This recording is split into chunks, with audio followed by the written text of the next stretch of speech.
O tema da aula de hoje é sobre responsabilidade social. Nesta aula, vamos ver o que é uma empresa socialmente responsável. Quais são os 7 princípios da responsabilidade social? Como a responsabilidade social pode ser aplicada na sociedade civil organizada, mercado e governo? E o papel dos conselhos na garantia da qualidade dos projetos voltados à sociedade. Vamos à aula! Olá pessoal, eu sou Edna Nojima e hoje nós vamos falar sobre responsabilidade social. O que é uma empresa socialmente responsável?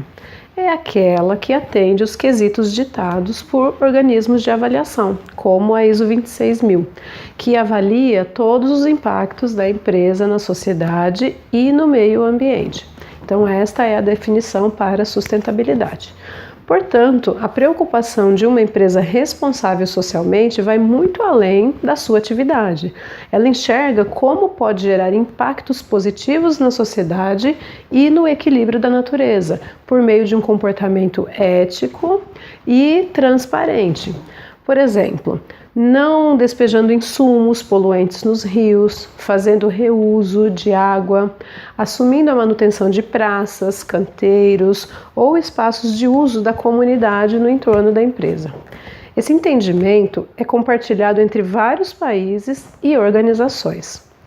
A responsabilidade social, a 26000, a ISO 26000, ela tem alguns princípios e nós vamos falar um pouco de cada um deles. O primeiro princípio é a responsabilização, que se resume em assumir as consequências pelos atos, prestar contas pelos impactos causados na sociedade e adotar medidas que os impactos negativos sejam minimizados, mitigados. O segundo princípio é a transparência, que determina fornecer informações claras sobre dados e fatos que possam afetá-las. Em seguida vem o comportamento ético, que é agir de modo correto, com base nos valores de honestidade e integridade, seguindo normas internacionais de comportamento. O quarto princípio é o respeito pelos interesses das partes interessadas. Quem são essas partes interessadas? São todo e qualquer grupo ou indivíduo que tem algum interesse nas atividades e decisões de uma empresa, ou que possa ser afetado por essas decisões. Depois vem o respeito pelo Estado de Direito, que significa obedecer todas as leis e regulamentos aplicados pelo governo, toda a regulamentação vigente. O sexto princípio é o respeito pelas normas internacionais de comportamento, que tem um foco no desenvolvimento sustentável, inclusive para a saúde e bem-estar da sociedade. O sétimo princípio é respeito aos direitos humanos, que diz respeito a assegurar que todas as atividades da sua organização, da sua empresa, não irão agredir direta ou indiretamente a sociedade, os stakeholders. Vamos agora ver que a responsabilidade social pode ser aplicada na sociedade civil, organizada no mercado e no governo, através de parcerias sustentáveis. Compartilhamos os projetos economicamente viáveis, ecologicamente corretos e adequados e socialmente responsáveis e culturalmente aceitos.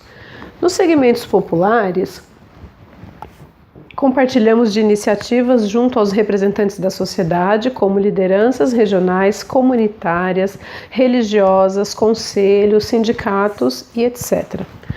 Nos segmentos empresariais, a responsabilidade social é aplicada junto aos representantes das entidades setoriais, junto ao comércio e junto à indústria. E já nos segmentos técnicos profissionais, atuamos junto aos representantes de entidades de classe, que são médicos, engenheiros, advogados, contadores, e aos sindicatos que representam essas entidades de classe. Dentro deste tema, é importante a gente destacar o papel dos conselhos na avaliação dos projetos sociais, que são submetidos para aprovação do poder público.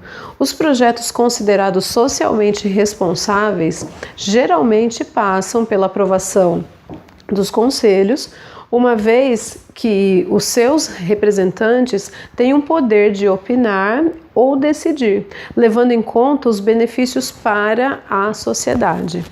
Os conselhos também servem como um instrumento para garantir a participação popular, o controle social e a gestão democrática das políticas e dos serviços públicos.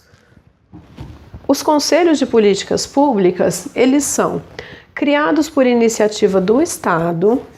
Eles devem ser compostos por representantes do poder público, representantes da sociedade civil.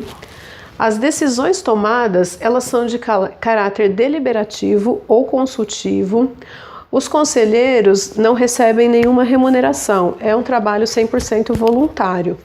E a estrutura necessária para esses conselhos, ela é disponibilizada pelo poder público.